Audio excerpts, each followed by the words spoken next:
तो आज का हमारा टॉपिक है प्रकाश।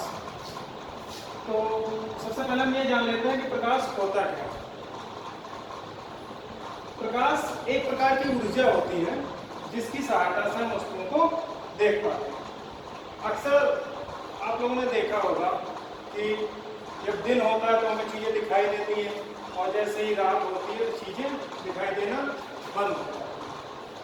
तो प्रकाश वो होता है जिसकी सहायता से हम वस्तुओं को देख पाते हैं। ये हमारी आंखों को संवेदित करता है।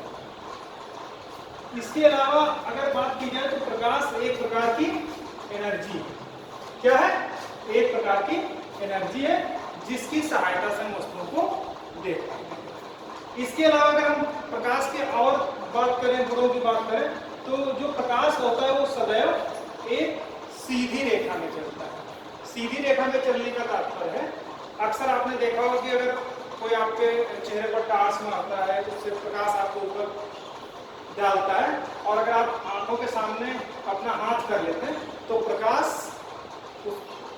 आपकी आंखों पर पड़ना बंद हो जाता है।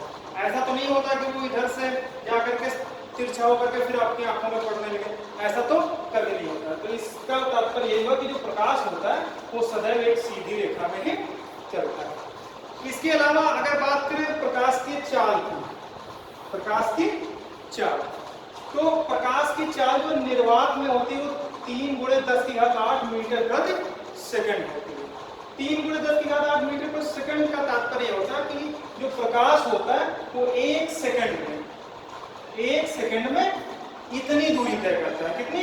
3×10⁸, यानी कि आप 3 के आगे 8 जीरो लगा दो, उतने मीटर एक सेकंड में जो है वो दूरी तय करेगा। ये चाल जो होती है उसकी निर्वात में होती है। निर्वात क्या होता है? निर्वात का तात्पर्य होता है वैक्यूम, यानी कि जहां पर एयर ना हो उसको हम लोग क्या कहते हैं? निर्वात कहते हैं। तो निर्वात में 3×10⁸ मीटर प्रति सेकंड इसकी चाल होती है। इसके अलावा अगर इसके अन्य गुणों की बात करें तो ये स्वयं नहीं दिखता है और इसकी सहायता से हम वस्तुओं को देख पाते हैं। इसके अलावा जो दृश्य प्रकाश की तरंगदैर्घ्य होती है वो 3900 एंगस्ट्रॉम से 7800 एंगस्ट्रॉम होती है। एंगस्ट्रॉम क्या होता है?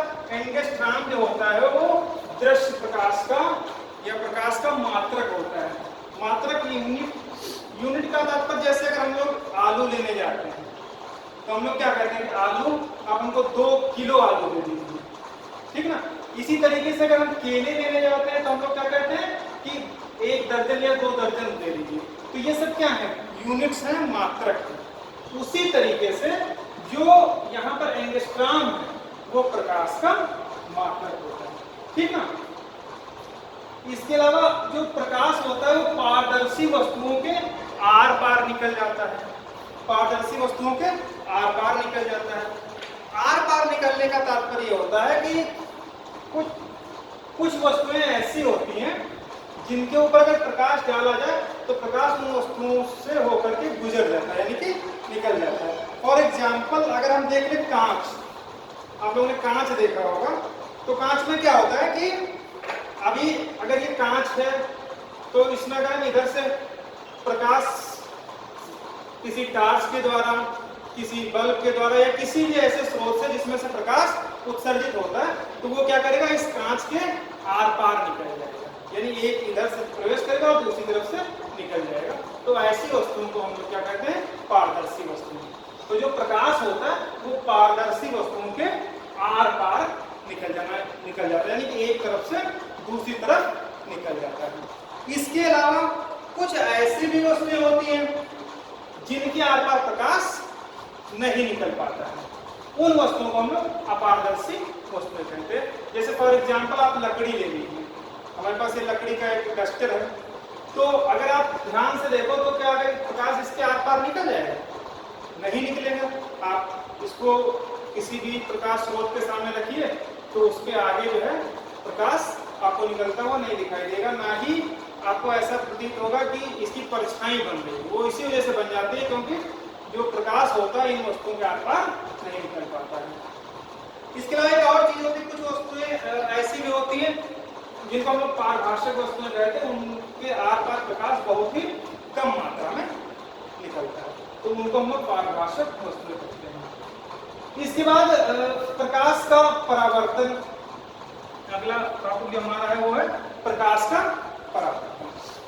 परावर्तन से तात्पर्य क्या होता है, उससे पहले हम एक एग्जाम्पल देख लेंगे। जब हम लोग छोटे छोटे थे तो कभी भी देखा होगा ठंडक के मौसम में हम लोग छत पर बैठते थे तो आईना ले लेते थे या शीशा ले लेते थे और उसको प्रकाश के या सूर्य के सामने हम लोग इस तरीके से करते थे।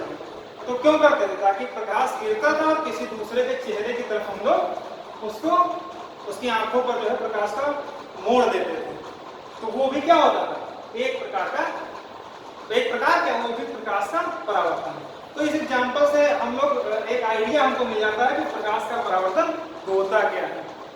तो अब आप लोग समझ गए होंगे कि प्रकाश का परावर्तन क्या होता है। अब इसको हम पूरा थ्योरेटिकल रूप में समझ लेते हैं। ये कोई हमारा एक पृष्ठ हो गया, कोई भी एक पृष्ठ हो गया जिसके इस सिरे पर हमने क्या कर दिया, पॉलिश कर दिया, और ये जो पृष्ठ होता है वो चिकना होता है। और इसके अलावा जो दूसरी सबसे महत्वपूर्ण बात ये होती है कि जो प्रकाश है इसके आर पार नहीं निकलना चाहिए, क्योंकि अगर आर पार निकल गया तो वो परावर्तित नहीं होगा। इसीलिए हम इसके एक सिरे पर या एक पृष्ठ पर हम लोग क्या कर देते हैं, पॉलिश कर देते हैं। और जो इसका ऊपरी पृष्ठ होता है, जो ये ऊपर वाला पृष्ठ होता है, ये काफी चिकना पृष्ठ होता है। ये कैसा होता है, चिकना होता है। फिर कोई भी एक ऐसा स्रोत जिससे प्रकाश उत्सर्जित होता है, तो हमने यहाँ पर प्रकाश के स्रोत के रूप में सूर्य को ले लिया, क्योंकि पूरे पृथ्वी पर, हमारी पृथ्वी पर जो ऊर्जा का या प्रकाश का सबसे बड़ा स्रोत है वो सूर्य हमने ले लिया। यहाँ पर आप मोमबत्ती, टार्च, बल्ब, शेफर कुछ भी हो सकता है जिससे प्रकाश उत्सर्जित होता है, वो हो सकता है। तो यहाँ से क्या होगा, इससे जब ये उत्सर्जित होगा तो प्रकाश की किरण यहाँ पर आएगी, प्रकाश की किरण आएगी और इस समतल पृष्ठ से क्या करेगी, टकराएगी, इस समतल पृष्ठ से टकराएगी। तो अभी ये जो हमारी प्रकाश की किरण है ये वायु से आती है। कहां से आती है, वायु से। तो वायु एक प्रकार का हमारा माध्यम होता है। क्या होता है, माध्यम होता है। तो ये प्रकाश की किरण, जो सूर्य के प्रकाश की किरण है वो आएगी और समतल पृष्ठ से टकराने के पश्चात वापस उसी माध्यम में लौट जाएगी। मतलब जहां से वायु से आई है तो वायु में ही वापस चली जाएगी। तो इसको हम लोग क्या कहते हैं, प्रकाश का परावर्तन कहते हैं। जो प्रकाश की किरण किसी प्रकाश स्रोत से आती है उसको हम लोग क्या कहते हैं, आपतित किरण। क्या कहते हैं, आपतित किरण। जो किरण आती है पृष्ठ पर टकराती है उसको हम लोग आपतित किरण कहते हैं। और टकराने के पश्चात, पृष्ठ से टकराने के पश्चात जब ये वापस माध्यम में लौटती है तो ये कौन सी किरण कहलाती है, परावर्तन। यानी सीधे सीधे शब्दों में जो किरण पृष्ठ पर आती है और टकराती है उसको हम लोग आपतित किरण कहते हैं। और टकराने के पश्चात जब उसी माध्यम में वापस लौटती है तो उसको हम लोग क्या कहते हैं, परावर्तित किरण कहते हैं। ठीक ना। इसके अलावा आपतित किरण और परावर्तित किरण के जो बीच में होता है ये क्या है, अभिलंब। क्या है, अभिलंब। अब आप अगर ध्यान से देख रहे होंगे तो ये आपतित किरण, ये परावर्तित किरण और ये अभिलंब, तीनों हमारे एक ही बिंदु पर आपको मिलते हुए दिखाई देंगे या एक ही बिंदु पर मिलेंगे। तो जिस बिंदु पर ये तीनों का तात्पर्य आपतित किरण, परावर्तित किरण और अभिलंब तीनों एक ही बिंदु पर मिलते हैं उसको हम लोग आपतन बिंदु बोलते हैं। क्या बोलते हैं, आपतन बिंदु। इसके अलावा अगर आप देखें तो यहाँ पर आप लोग देख रहे होंगे कि जो आपतित किरण है और ये अभिलंब, तो आपतित किरण और अभिलंब के बीच में यानी ये इसको हम लोग आपतन कोण कहते हैं। यानी कि आपतित किरण और अभिलंब के बीच में जो कोण एक बन रहा है उसको हम लोग क्या बोलते हैं, आपतन कोण। और इसको हम लोग साइन आई से प्रदर्शित करते हैं।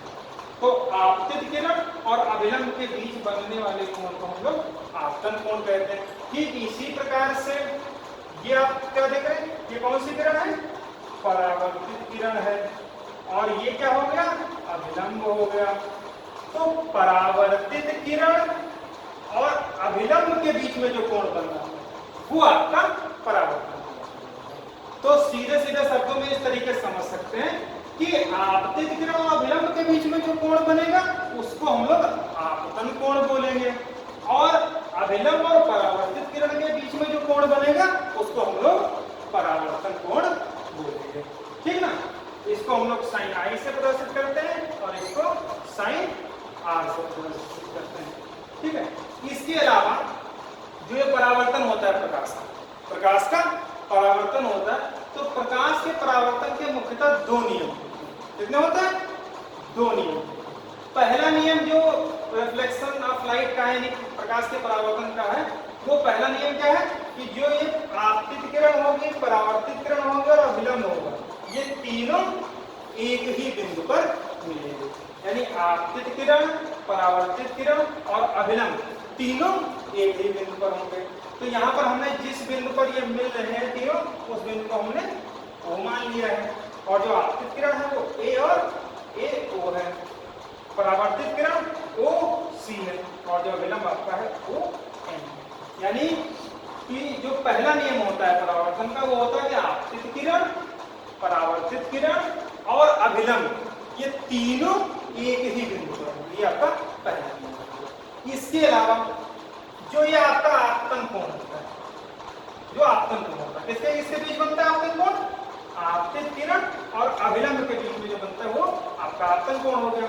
और जो परावर्तन कोण है, यानी परावर्तित किरण और अभिलंब के बीच में जो बनने वाला कोण है वो परावर्तन कोण होता है। तो ये दोनों आपस में बराबर होंगे, दोनों आपस में बराबर होंगे। आपस में बराबर होने का तात्पर्य है, मान लिया ये कोण आपका 60 डिग्री है, ये कोण आपका 60 डिग्री का, कौन सा, आपतन कोण।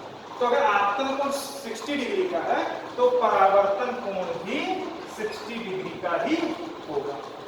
तो ये दो आपके परावर्तन के नियम होंगे। पहला नियम क्या होगा कि जो आपतित किरण, परावर्तित किरण और अभिलंब होंगे वो तीनों एक ही बिंदु पर मिलेंगे, और उस बिंदु को हम लोग क्या बोलते हैं, आपतन बिंदु बोलते हैं। और जो दूसरा नियम है वो आपतन कोण और परावर्तन कोण दोनों आपस में बराबर होंगे, यानी कि जितना ये होगा कोण उतने अंश का ही ये कोण होगा। ये 60 है तो ये भी 60 है।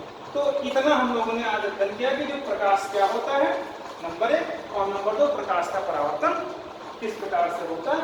तो आप सभी लोग समझ गए होंगे कि जो प्रकाश होता है वो हमारी आंखों को संवेदित करता है, और जिसकी सहायता से हम वस्तुओं को देख पाते हैं। ये खुद नहीं दिखता, ये स्वयं नहीं दिखता, लेकिन वस्तुओं को देखने के लिए ये आवश्यक होता है। इसका जो दृश्य प्रकाश होता है वो 39 एंगस्ट्रॉम से 78 एंगस्ट्रॉम तक होता है, और जो एंगस्ट्रॉम है वो इसकी यूनिट का मतलब मात्रा है। अगर एंगस्ट्रॉम की बात की जाए, मीटर तो सब लोग जानते हैं, इसलिए मैंने यहाँ पर लिख दिया है कि जो एक एंगस्ट्रॉम होता है वो 10 की पावर -10 मीटर के बराबर, यानी एक एंगस्ट्रॉम में कितने मीटर होता है, 10 की घात -10। कभी बहुविकल्पी में हाई स्कूल में पूछ लिया जाता कि एक एंगस्ट्रॉम में मीटर बताइए, तो वहां पर आप देख सकते हैं कि एक एंगस्ट्रॉम बराबर 10 की पावर -10 मीटर। ठीक है, तो प्रकाश सीधी रेखा में चलता है। तो ये सारे इसके नियम हम लोगों ने पढ़ लिए। प्रकाश क्या होता है, उसकी विशेषताएं होंगी, और प्रकाश का परावर्तन होगा। और इसके आगे का हम लोग, और प्रकाश की सहायता से हम वस्तुओं को कैसे देखते हैं, हम लोग आगे के पाठ में पढ़ेंगे। लेकिन अभी के लिए हम लोग प्रकाश और प्रकाश का परावर्तन के विषय में पूरी तरीके से आगे